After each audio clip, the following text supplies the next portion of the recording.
Good morning, everyone. So, welcome to my YouTube channel, Max Doctorum. So, today we are going to start a new topic, Riemann integration. So, this topic is being studied in BSc and MSc. Okay. So, this topic is really very important. Okay. So, name of the topic is Riemann integration. This is the first lecture. Till now, if you have not subscribed my YouTube channel, subscribe it for such type of interesting topic. So let us start today's topic lecture first. Okay.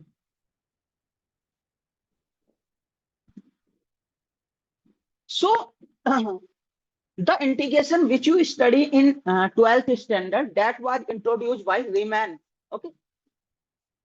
So what is the Riemann theory of integration? How it works? How it turns out to be integration? Okay. So let's see. So we will consider a closed interval. So partition. What is partition?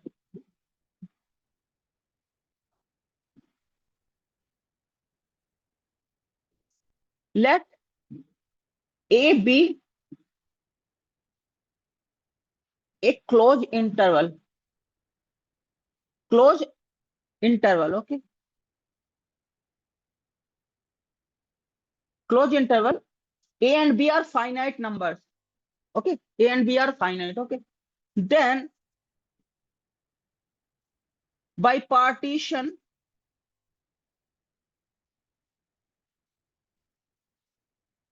P by partition P of A, B, we mean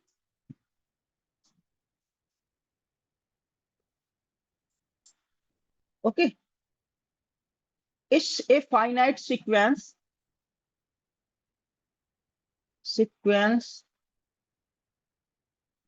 of points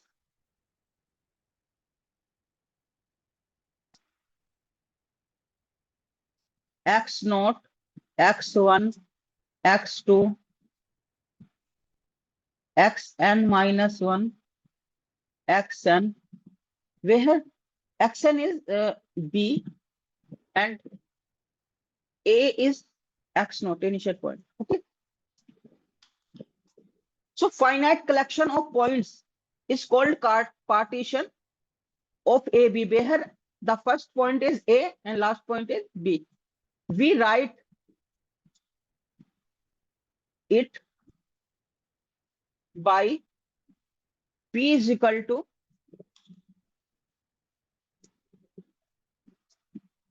A x0, x1, x2, xn minus 1, xn is equal to P. Okay, so P is partition of, this is partition of AB.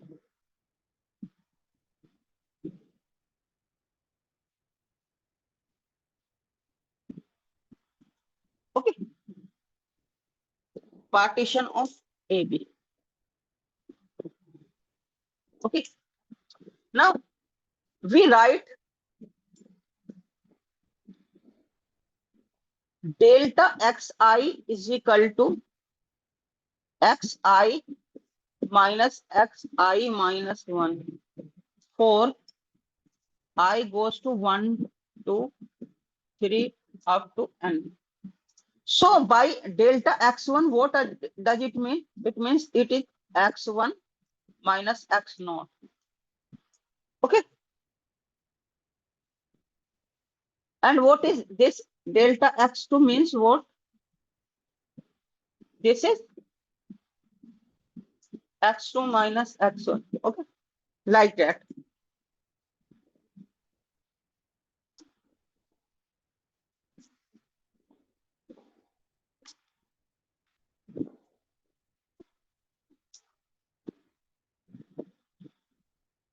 So xn is equal to delta xn is equal to xn minus xn minus 1. Okay. So this.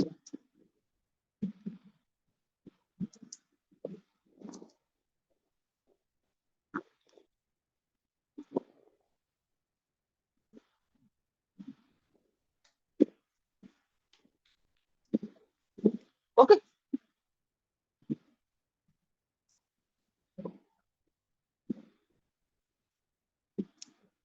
So definition, I am giving a definition.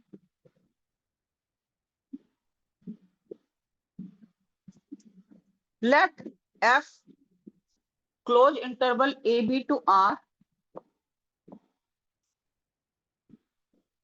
be a bounded function.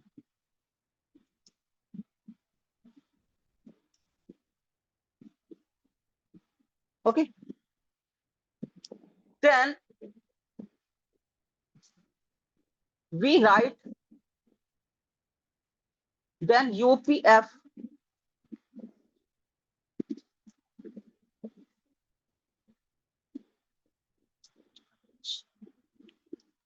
okay.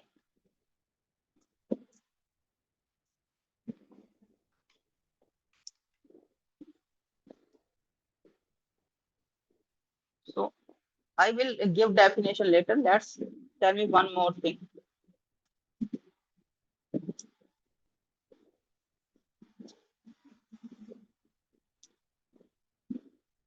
Note that remark note let F close interval AB to R. This is a bounded function. Okay. A bounded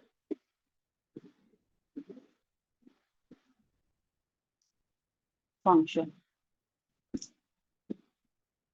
If this is a bounded function, if F is a bounded function, then supremum, so M is equal to, I am writing supremum of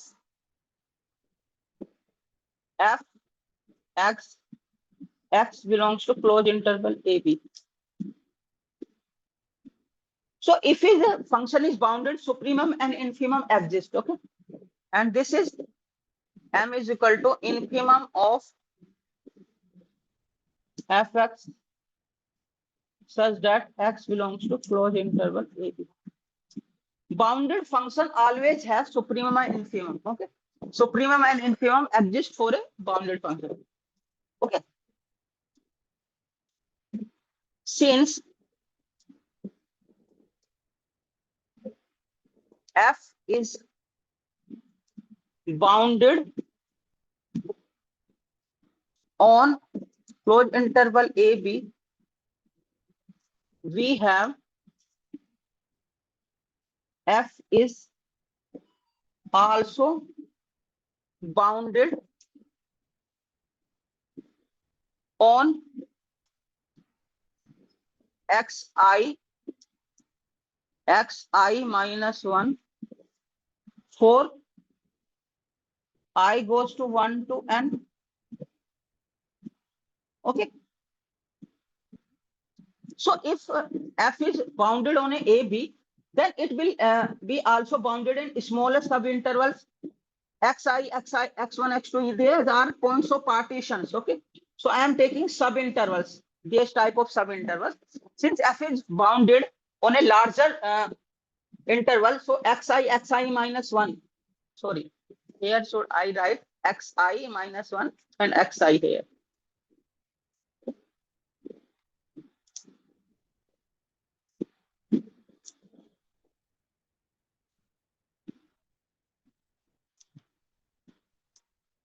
Okay.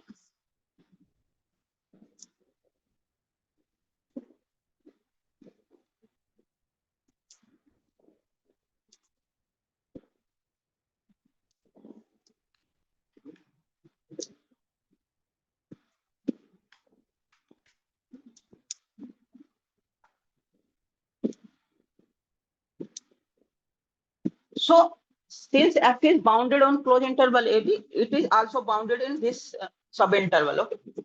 This subinterval is this is subinterval of closed interval AB. So I am writing, so supremum and infimum will exist on this subinterval. So I am writing capital MI is equal to supremum over Fx x belonging to xi minus 1 xi. Okay, and I am writing mi, small mi is equal to infimum of fx such that x belongs to xi minus 1 xi. Okay.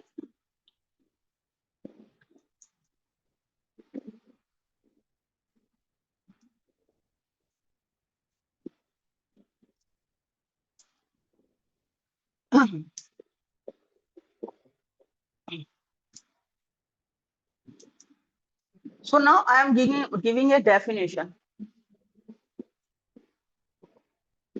No, you note one thing. Also, I am telling one thing. Now you observe one thing. Observe.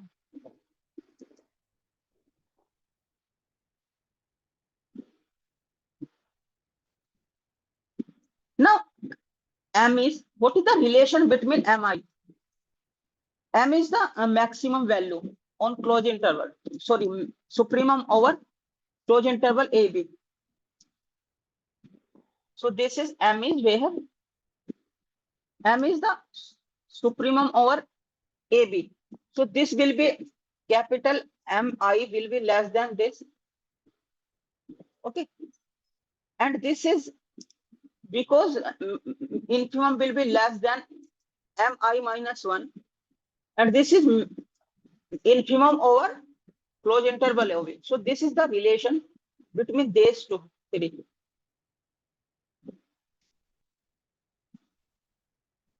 Okay. For I goes to N. Okay. Because capital M is a supremum over a closed interval AB. And MI is a supremum over smaller interval. So capital M will be greater than equal to capital MI. Okay. MI, capital MI is supremum over and small mi is infimum. So infimum is always less than supremum. So this relation happens. But M, small m is overall infimum closed interval AB. So this will be less than equal to small mi. Okay. So definition. Now.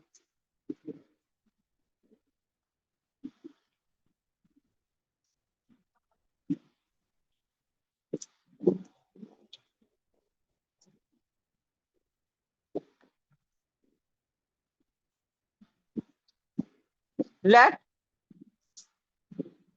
F closed interval AB to R be a bounded function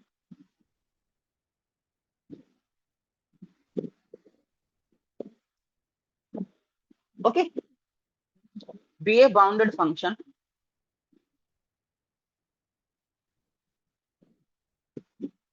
and P is equal to x naught, x1, x2, xn minus 1, xn is equal to b. Be a partition of AB. We write UPF is equal to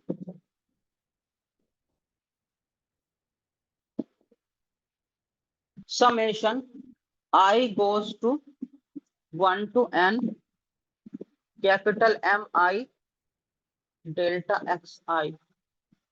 Okay.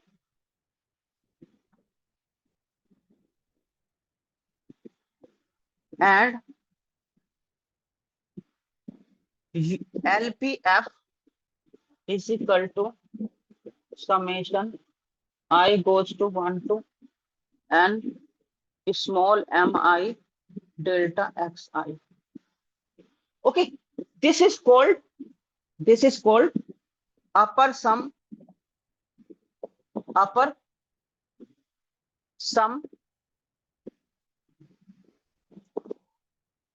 or upper Darboux sum.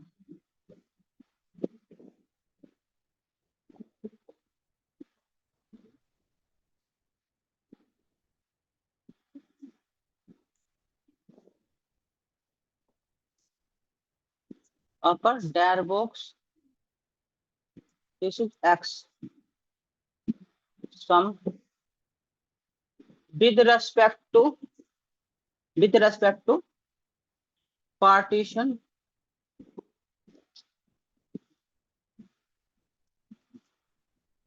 P.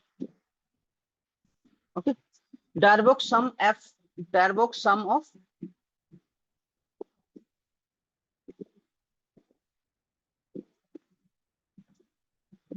of f with respect to partition P, and this is called lower sum or lower Darboux sum of f with respect to partition P. Okay,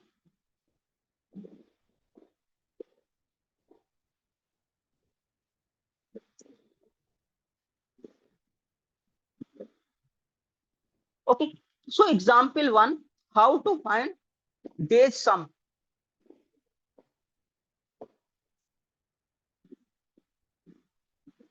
Let fx is equal to this one 0 if x is rational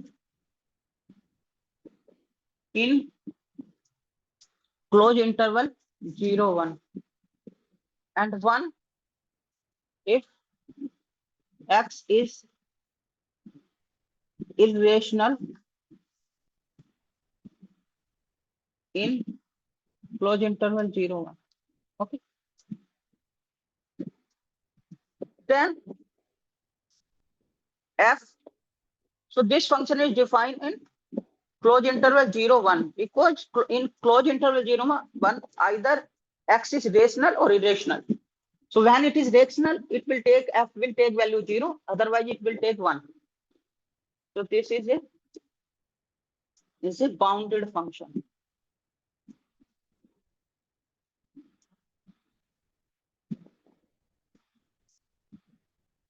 Bounded function. Now, if I am taking a partition,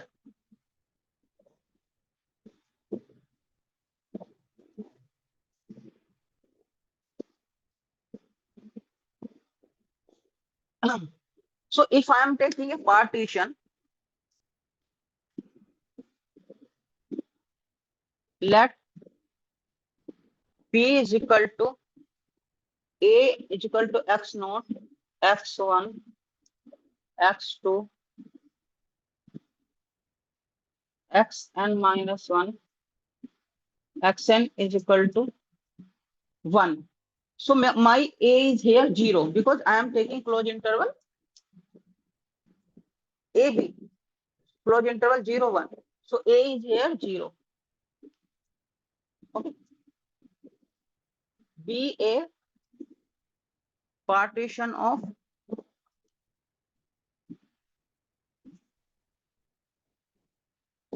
AB. Okay.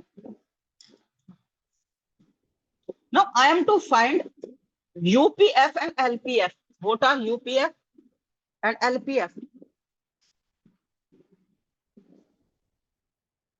So UPF, what is UPF? UPF is this, nothing but I goes to 1 to n capital MI delta XI and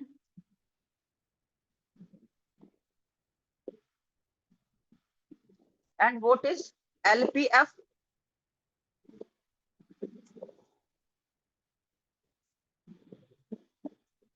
What is LPF? LPF is nothing but small mi delta xi. Okay. Now what is UPF? Now calculate UPF. So to calculate UPF, I need mi. I need mi. So what is mi? Now we'll see what is mi here. Mi, what is this? Mi is supremum of fx, where you are taking x in this xi minus 1 xi. Okay.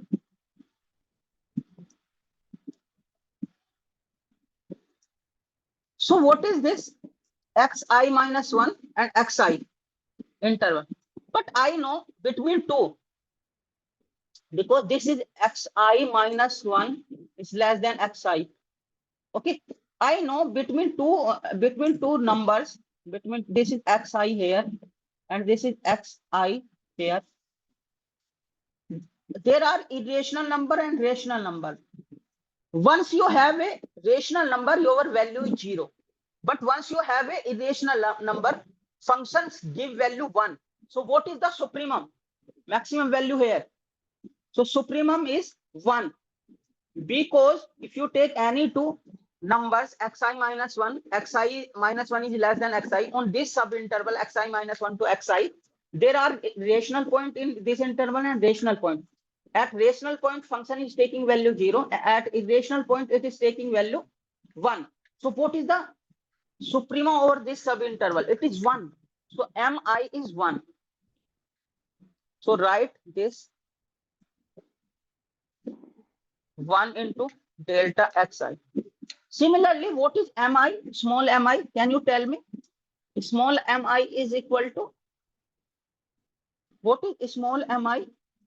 Small mi is infimum of fx, where xi minus 1 to xi. So what will be this?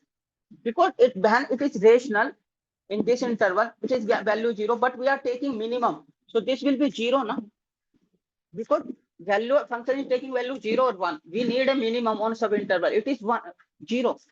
So here it is 0. 0 delta xi. Now you solve above 1. See, this is delta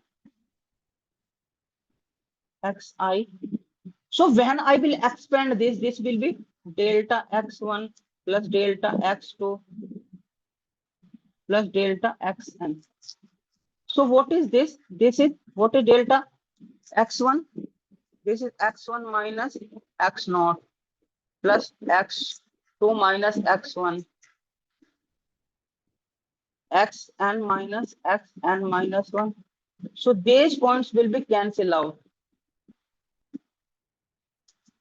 This will be, so this is what? Xn minus x0. Xn value is 1 and this is 0. So this is 1. So UPF is nothing but 1. UPF is 1. Now what is LPF? What is LPF? Now MI is 0 here. So all these entry will be 0. This entry will be 0. So this is 0. So this is summation is 0. Because I am adding 0, 0 n times. So this is 0.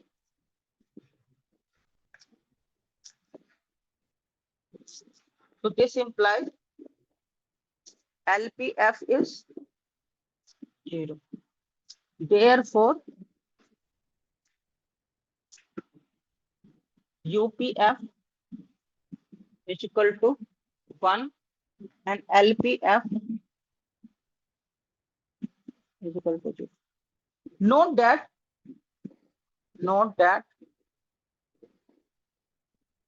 UPF is not equal to LPF. Okay.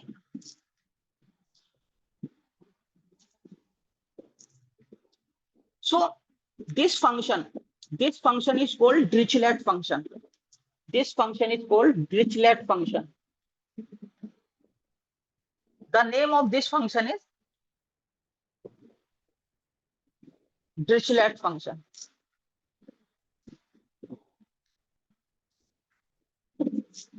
Let function. Dirichlet function. Okay. Dirichlet function. Okay. Now we are moving to next example.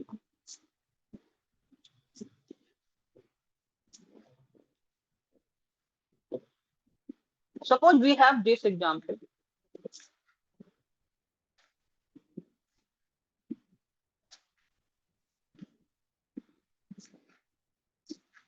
Let f x is equal to c for all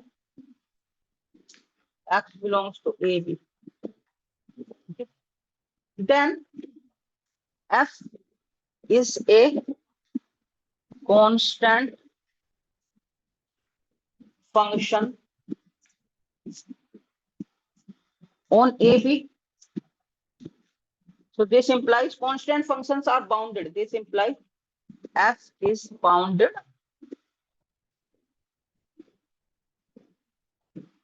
on AB. Okay. Now what is, if I am taking a partition, let P is equal to AX naught, X1, X2, Xn minus 1, Xn B, be a partition of AB, then what is Mi? Capital Mi, supremum of Fx, x belongs to Xi minus 1, Xi. Because function is constant, it is taking value C.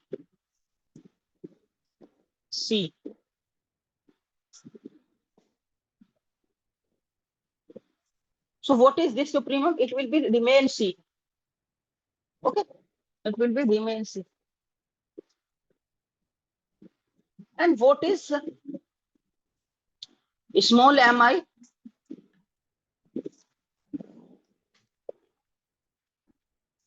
Small mi is equal to infimum of Fx, x belongs to Xi minus 1, Xi. So what is this? Because function is taking value C only.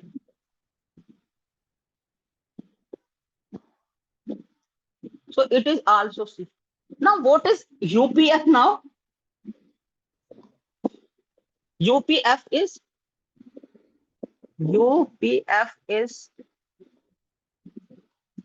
summation I goes to 1 to n mi, capital Mi delta Xi. But this is C. C delta Xi. C will come out.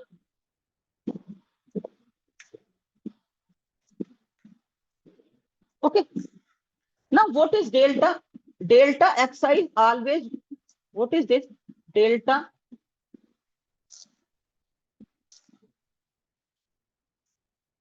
Xi, what is this? This is nothing but x delta X1 plus delta X2 plus delta xn. What is this? X1 minus x0 plus x2 minus x1 plus xn minus xn minus 1. So this is cancel out. Okay, this is also will be cancel out from somewhere. So this is nothing but xn minus x0. That is b minus a. Okay. Or you remember one thing.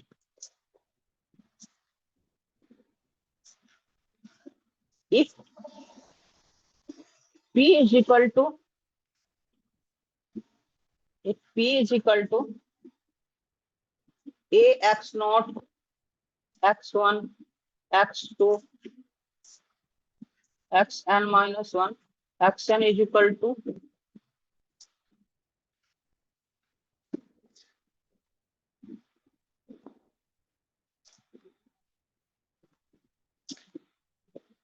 xn is equal to b partition of ab, then summation I goes to 1 delta xi is always b minus a. You remember this, okay? We will use this, okay, during this lecture many times. So what is this now? This is b minus a.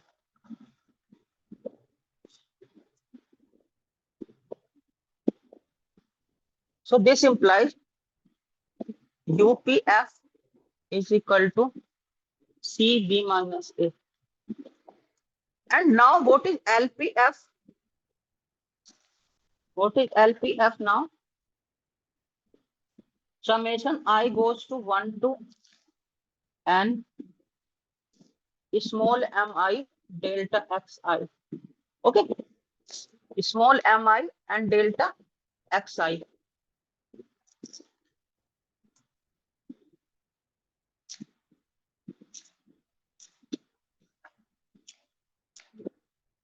So this is summation I goes to 1 to n C delta xi. Now C will be common. So it will be outside. So take it outside. This is delta xi summation I goes to 1 to n.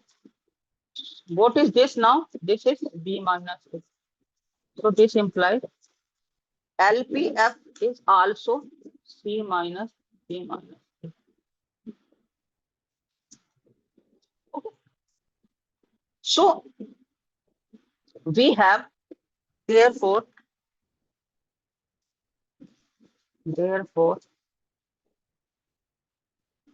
UPF is equal to CB minus A and LPF is also CB minus A. Observe that here UPF is equal to LPF because both are C times B minus A. Okay. So what we conclude in first example, UPF was not equal to LPF, but in this example, UPF is equal to LPF. So what we conclude actually? So remark,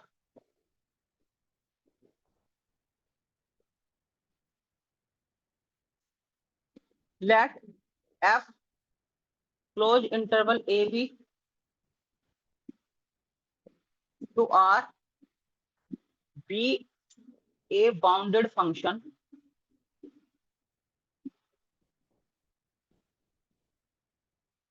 and P be a partition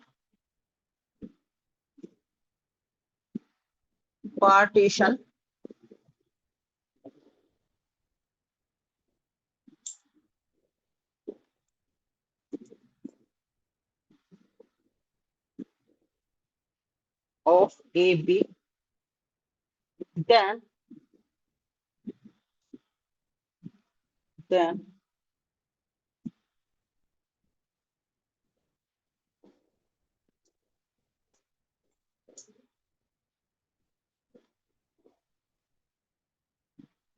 then then either UPF is equal to LPF or UPF is not equal to LPF. Sometimes it happened that UPF is equal to LPF, or sometimes happen that UPF is equal to LPF, and sometimes happens that UPF is not equal to LPF. Okay, so both the possibilities are there. Okay, so today's lecture up to this. If you have any problem, you can comment on my YouTube channel. So thank you very much for today's lecture. We will see you in next lecture. So thank you very much. Like, share, comment, and subscribe my YouTube channel. Okay, thank you very much.